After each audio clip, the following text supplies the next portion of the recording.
Well, hey everybody, this is Kim at the Abled Gardener, and I am just working today like crazy. I'm trying to get a lot of things done, just a lot of different things, but one item in particular I want to show you, so let's go over there right now. I'm going to grab my string, my scissors, I've got my nippers, and let's go over to the garden bed because there's something I want to show you.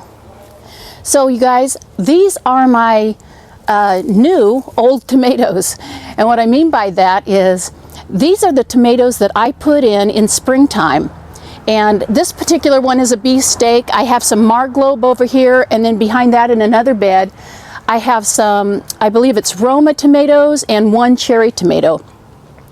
But I put these in springtime, and it wasn't too long after that we had this just this heat come through that was anywhere from 105 to 107, and it lasted about a week to a week and a half.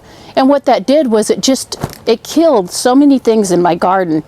It totally killed out my cucumbers, and the tomatoes just dried up, and all the leaves started dying off of them. So they were just these sticks out here, and I never filmed it. I never wanted to show anybody because I was so embarrassed as to how my tomatoes looked. And I'll just give you an example. If you can see this right here, that was what my tomatoes look like right there. Just this, I don't know, just this crazy stick. And that was every tomato. It didn't matter what kind, whether it was Roma, Marglobe, beefsteak, mortgage lifter, they all died. Well, in the past month or so, they've all been going through this really crazy growing spurt. Now, if I can just pull up some of this is what's been going on. Just really tall growth. Now, these are all indeterminate tomatoes. I've planted all indeterminate this year. So this is just really crazy for me. I've come out here and I noticed the growth, but I didn't think it would, just keep going and going so crazy in August. And what I've got to do is tie up some of this growth and try and get it somewhere where it's a little more contained, because it's hanging over the side. And let me tell you that, if you can see all of that, that is all new growth. So I really don't know what to do with this. There's nowhere to tie this up. I'm not going to tie it up to the tarp anywhere. So one thing I know I can do is just kind of wrap it around the top of the tomato, and I'll take some string and I'll just tie that together.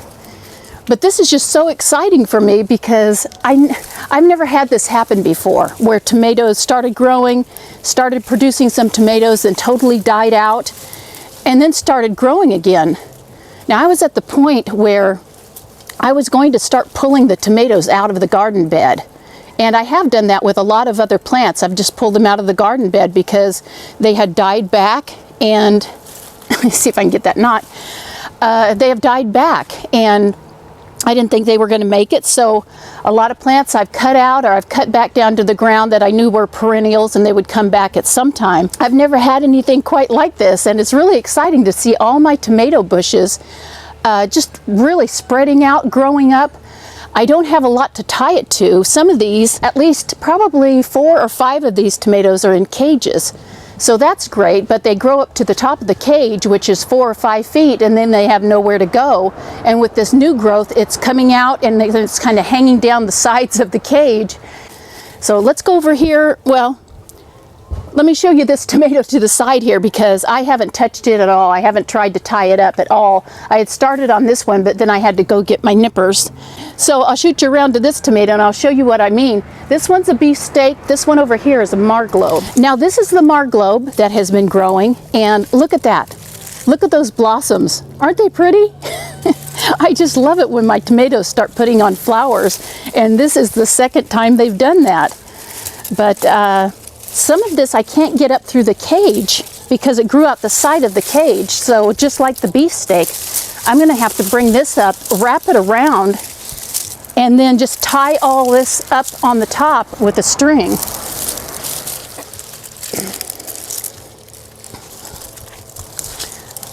So you guys, I don't know about you, but I love working in my garden.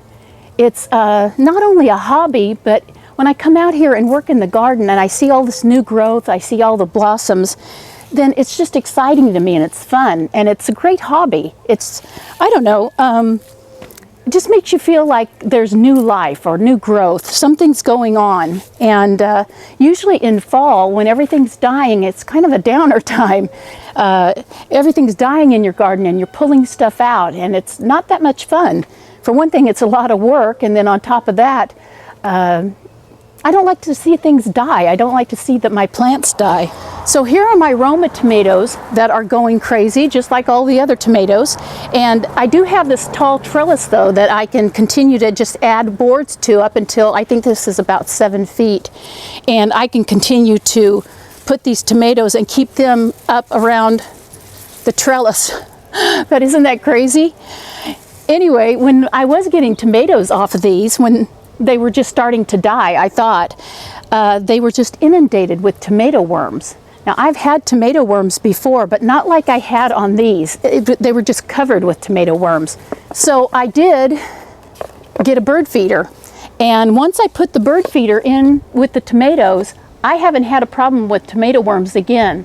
The birds have come down to eat the feed. When they see the worms, they eat them.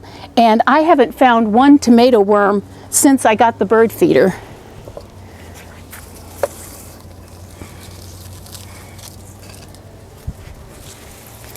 So that's been really nice. If you guys have a problem with tomato worms at all, get yourself a bird feeder or two, depending on how many tomato plants you have and how much of a problem you have with the worms. And the birds will come down and they'll eat those worms right off the tomatoes. Now, like I said, I've got a lot of different things going on in the garden today. I've been cutting back these 4 o'clock plants, and I planted them here at the end of the garden bed, just wanting to have, just some pretty color here at the end of the bed. But even though I had them before, I forgot how big and how long and gangly they can get. So I've been cutting those off because every time I walked around the end of the garden bed, I would be tripping over these 4 o'clock plants. Well, I have been taking out my green beans, but this is the plant that I wanted to show you.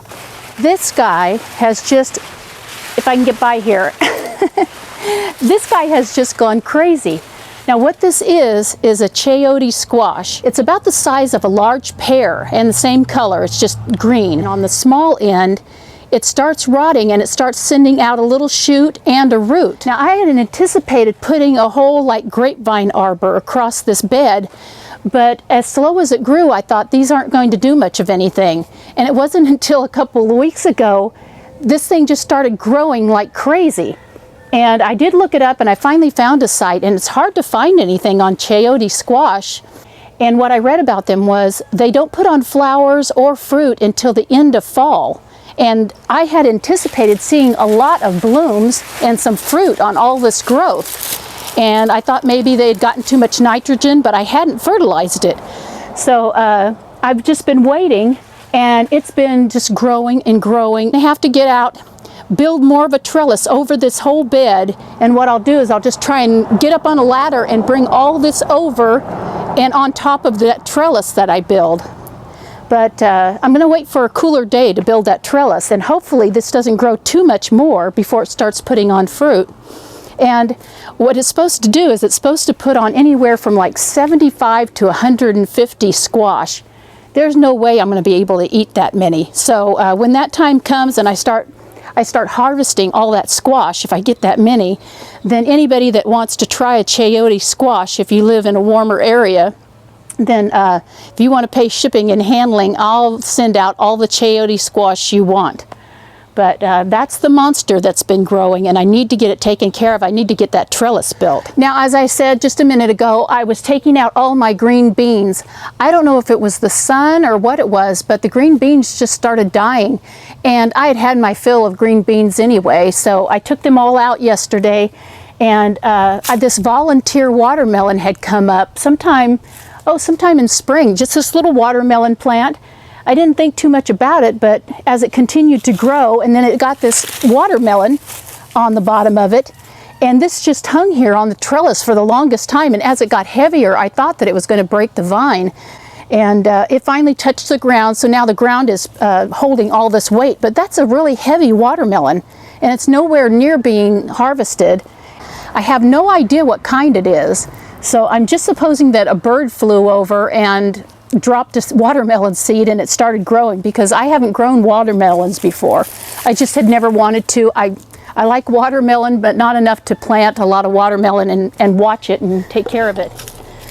Well, you guys, came over to get my little box of bean pods. Now this is just a fraction of the bean pods that came off of those vines. So they're just loaded with bean seeds, and I'm not wanting to throw them away. I'm wanting to get as many bean seeds as I can to, I don't know, give them to a member of the family or a friend, somebody that wants to grow beans, because I just feel like it's a waste to throw seeds away, you know, something that can be producing food.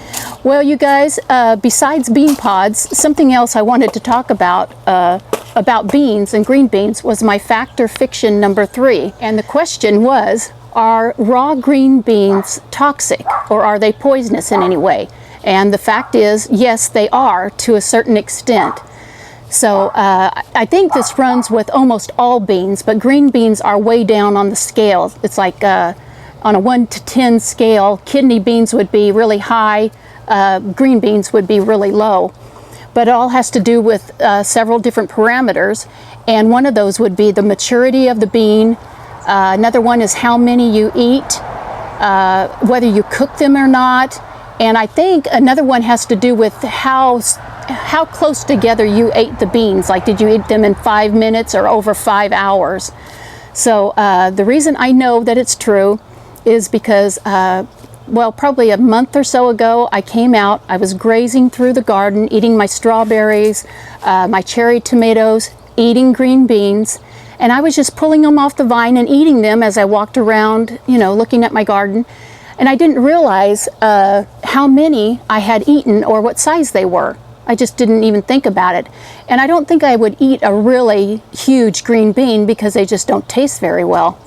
So I probably had anywhere from 10 to 15 green beans, more on the mature side. And within 5 to 10 minutes, I started getting a headache. And then another 5 or 10 minutes goes by, and I'm running in the bathroom getting rid of the green beans. And I started getting sleepy. Anyway, I was out of the garden. The rest of the time, or the rest of the day, was in the house, in bed, this horrible headache. And I would probably say that it was one of the worst headaches I've ever had. Since I couldn't wake up, I couldn't stay awake, then I just tried to sleep through that terrible headache. And I have no idea why I didn't call poison control, or I didn't go to the emergency room. I don't know why. I just wanted to get through that. I wanted to get the headache over with, and the vomiting, I just wanted to get over that. I'm just really lucky because after the headache and the vomiting, what was the other one? Oh, the not being able to stay awake. After those 3, then what the site I found on the internet, the next step would be convulsions.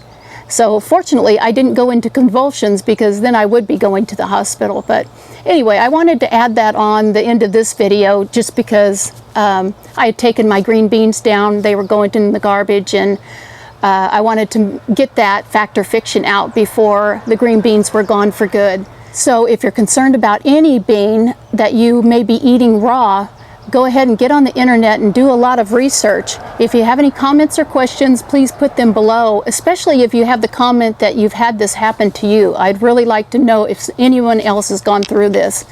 So anyway, I'm going to let you guys go. It's been a long day. I'll talk to you later. Happy gardening, and I'll see you later. Bye, you guys.